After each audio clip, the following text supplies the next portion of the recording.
je vais vous raconter quelque chose qui m'a profondément choquée.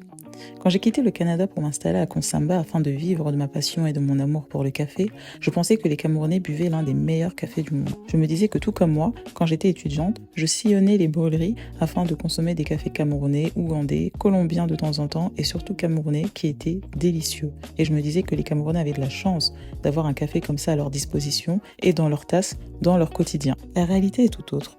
Dès ma première campagne caféière, j'ai découvert que les meilleurs lots de café camerounais étaient vendus avant même d'avoir été récoltés.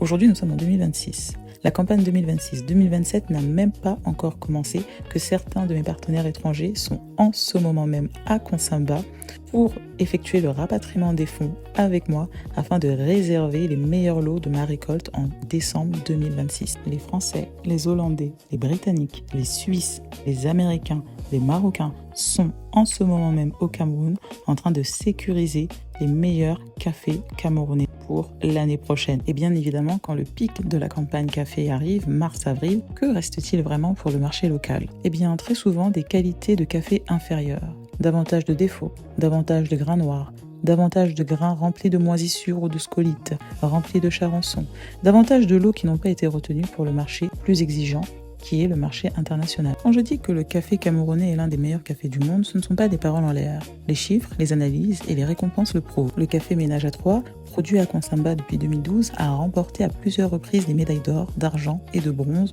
au concours AVPA des cafés torréfiés à l'origine, l'une des compétitions internationales les plus exigeantes. Ce concours est organisé à Paris, en marge du Cial, le plus grand rendez-vous mondial de l'industrie agroalimentaire, où se retrouvent les principaux importateurs, distributeurs et acheteurs de la planète. Face à plus de 300 cafés torréfiés à l'origine, venus des 4 coins du monde, Ménage à Trois se distingue régulièrement en étant classé parmi les 3 meilleurs cafés. Et si on remonte encore plus loin avant même la torréfaction, le constat est le même.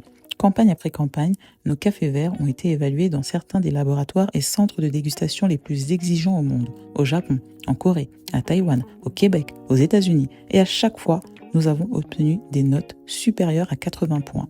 Le seuil qui distingue les cafés de spécialité. Autrement dit, le Cameroun possède toutes les preuves qu'il est capable de produire parmi les cafés les plus fins du monde. Alors une question subsiste. Pourquoi les Camerounais ne consomment-ils pas le meilleur café qu'ils produisent? Et surtout, comment un pays producteur de café a pu devenir principalement un consommateur de café importé de piètre qualité, lyophilisé? Voici le paradoxe camerounais. Un paradoxe qui devient encore plus faux quand on pense qu'à force d'exporter le meilleur de notre café camerounais sans développer suffisamment la transformation et la consommation locale sur place, on arrive à des situations complètement absurdes. Prenons le cas de la Suisse par exemple, qui a été classée comme étant le 2e plus grand pays exportateur de café dans le monde. La Suisse achète massivement du café chez les pays producteurs et des marques puissantes qu'elle revend avec une énorme valeur ajoutée. Voici quelques chiffres qui vont nous permettre de pouvoir mieux analyser la situation du café au Cameroun. 96% du volume produit au Cameroun de café est destiné à l'exportation. Sur la dernière campagne 2024-2025, c'est environ 13 000 tonnes de café qui ont été exportées, soit 12 200 tonnes de café Robusta et 800 tonnes de café Arabica. On constate une domination massive du Robusta qui représente une part énorme du volume de café exporté au départ du Cameroun de 94%. En termes de consommation, le Camerounais moyen consomme environ 0,46 kg de café par an en 2024, contre 12 kg par an pour un habitant finlandais ou 5 kg par an pour un Français, soit 55 tasses par an pour un Camerounais, contre 1500 tasses pour un Finlandais et 700 tasses par an pour un Français. Un Finlandais consomme en moyenne 25 fois plus de café que le Camerounais moyen. Au classement mondial de la consommation de café par habitant, le Cameroun arrive en 153e position sur 183 pays recensés. Autrement dit, il fait partie des pays où on consomme le moins de café au monde, alors qu'il en produit. 25% du café consommé dans le monde est du café instantané.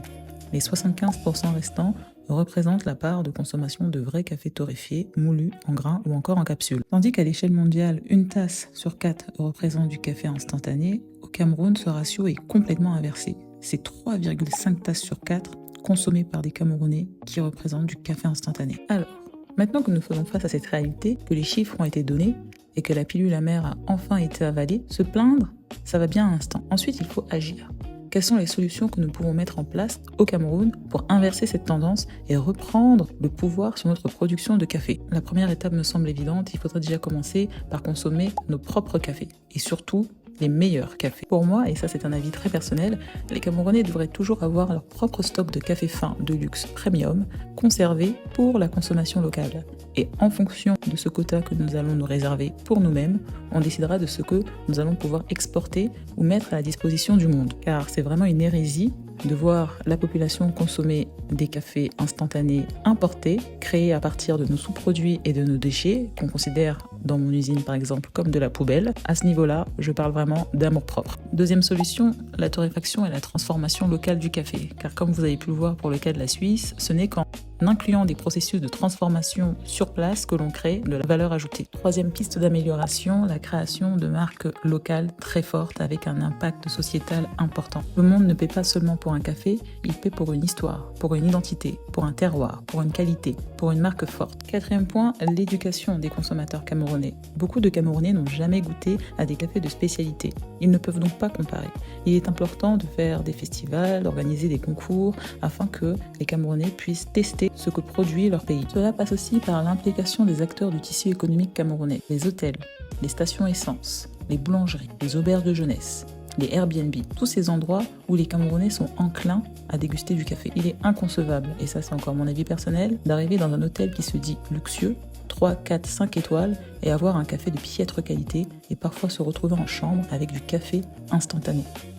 Dernier point qui relève d'une ambition collective, c'est de faire du café camerounais une fierté nationale. Au même titre que les Éthiopiens, les Colombiens ou encore les Italiens, nous devons faire de notre café un symbole national. Je le répéterai jamais assez, mais il est vraiment inconcevable que nous produisions l'un des meilleurs cafés du monde et que les Camerounais consomment des produits dérivés de surcroît nocifs pour leur santé, de café issus de sous-produits ou de déchets. Ça n'a aucun sens. Pour conclure cette vidéo, je dirais que la véritable richesse d'un pays producteur, ce n'est pas seulement ce qu'il cultive, c'est sa capacité à transformer, à valoriser et à être le premier à consommer le meilleur de ce qu'il produit. Cette petite vidéo touche à sa fin. J'espère que vous avez découvert des choses très intéressantes sur le café et surtout que j'ai suscité chez les non-consommateurs de café l'envie de découvrir le bon café camerounais. Parce que à la fin, c'est vraiment ça le but, c'est de vraiment susciter l'envie de se tourner vers des cafés fins. N'hésitez pas, pour ceux qui veulent découvrir les cafés fins de spécialité Graceland Coffee, à vous rendre chez African Soul Market à Douala, à Bonapreso en face du lycée français Dominique Savio, à Yaoundé chez Maïma Elixono et dans le Mungo plus précisément à Konsamba en station Total Énergie et chez Bao Kashenkeri. N'oubliez pas de liker, partager et surtout de vous abonner à ma page Toti Universe pour ne pas manquer les prochaines vidéos sur ma chaîne. Bye!